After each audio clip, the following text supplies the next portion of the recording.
যোৰহাট কাণ্ডৰ অন্যতম অভিযুক্ত ৰাহুল গুপ্তা গ্ৰেপ্তাৰ গোলাঘাটৰ প্ৰিয়াঞ্চি জুৱেলাৰী স্বত্বাধিকাৰী ৰাহুল গুপ্তা চুৰিৰ সোণ ক্ৰয় কৰাৰ অভিযোগ গুপ্তাৰ বিৰুদ্ধে বৃহস্পতিবাৰে পিতৃ ভাতৃক আটক কৰিছিল আৰক্ষীয়ে আটক কৰিছিল পিতৃ কৈলাশ গুপ্তা ভাতৃ আকাশ গুপ্তা আৰু যোৰহাট কাণ্ডৰ অন্যতম অভিযুক্ত ৰাহুল গুপ্তাক গ্ৰেপ্তাৰ কৰা হৈছে গোলাঘাটৰ প্ৰিয়াঞ্চি জুৱেলাৰী স্বত্বাধিকাৰী ৰাহুল গুপ্তা চুৰিৰ সোণ ক্ৰয় কৰাৰ অভিযোগ ৰাহুল গুপ্তাৰ বিৰুদ্ধে বৃহস্পতিবাৰে পিতৃ ভাতৃক আটক কৰিছিল আৰক্ষীয়ে আটক কৰা হৈছিল পিতৃ কৈলাশ গুপ্তা ভাতৃ আকাশ গুপ্তা আৰু মূল অভিযুক্ত ৰাহুল গুপ্তাক ইতিমধ্যে গ্ৰেপ্তাৰ কৰা হৈছে এই সন্দৰ্ভত সবিশেষ তথ্যৰ বাবে সংযুক্ত হ'ব বিচাৰিছো যোৰহাটৰ সতীৰ্থ সাংবাদিক বসন্ত দত্তৰ সৈতে আপোনাৰ জৰিয়তে ঘটনাৰ সবিশেষ জানিব বিচাৰিম হয় যোৰহাটত আচলতে এইটোৰ পিছত সিটো চাঞ্চল্যকৰ ঘটনা সংঘটিত হৈ আহিছে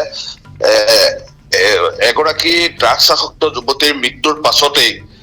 এজন যুৱকে ঘৰৰ পৰা প্ৰায় 50 লক্ষাধিক টকা সোণ চুৰি কৰি পুনৰ চৰ্চাত আহিছে ক'ব লাগিব যে যোৰহাট নগৰৰ এগৰাকী ব্যৱসায়ীৰ পুত্ৰ য়শ আগৰৱালাই নিজৰ গৃহৰ পৰাই বৃহৎ পৰিমাণৰ সোণ চুৰি কৰি এগৰাকী প্ৰেয়সী পূবালী দত্তক গিফ্ট দিয়াৰ পাছত এক চাঞ্চল্যকৰ পৰিৱেশ যোৰহাটত সৃষ্টি হৈছে কাৰণ তেওঁৰ লগত যোগ হৈছিলে এগৰাকী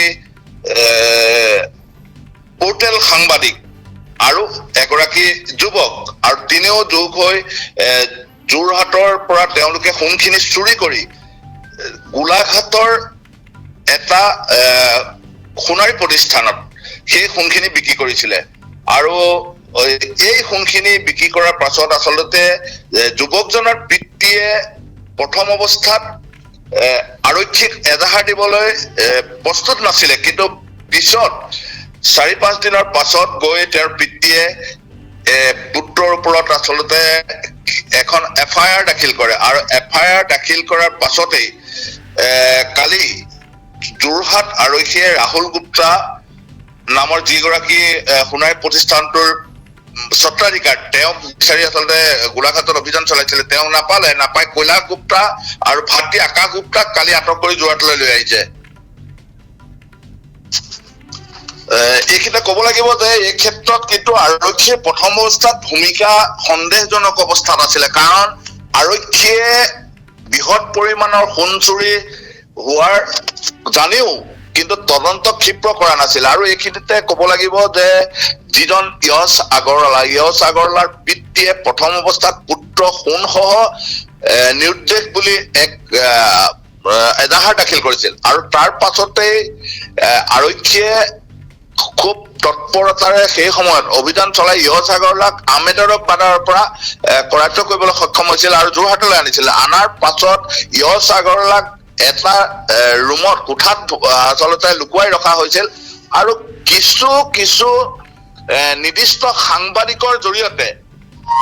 এই চুৰি কাণ্ডটো আচলতে এক বেলেগ ফাললৈ ঢাল নিয়াবলৈ প্ৰথম অৱস্থাত আৰক্ষী সহযোগত চেষ্টা কৰা বুলি আচলতে অভিযোগ উঠিছে কাৰণ য়শ আগৰৱালা থকাৰ পাছতো আৰক্ষীয়ে সেই মুহূৰ্তত কিয় তদন্ত কৰা নাছিল কি এক প্ৰশ্ন আহি পৰিছে দ্বিতীয় কথাটো হ'ল যে যোৰহাটৰ যি চুৰিকাণ্ড সেই চুৰিকাণ্ডৰ লগত দুজন যুৱক জড়িত আছে এগৰাকী পোৰ্টেল সাংবাদিক আৰু পোৰ্টেল সাংবাদিকজনৰ এজন কেমেৰা পাৰ্চন বুলি চিনাকি দিছে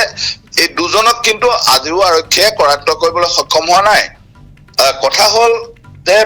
পিতৃয়ে আচলতে পুত্ৰক হৰুৱাবৰ কাৰণে সেই পোৰ্টেল সাংবাদিকজন আৰু তেওঁৰ কেমেৰা পাৰ্চনজন এই দুজনক বলি প্ৰথা সজোৱা হৈছে আৰু যিগৰাকী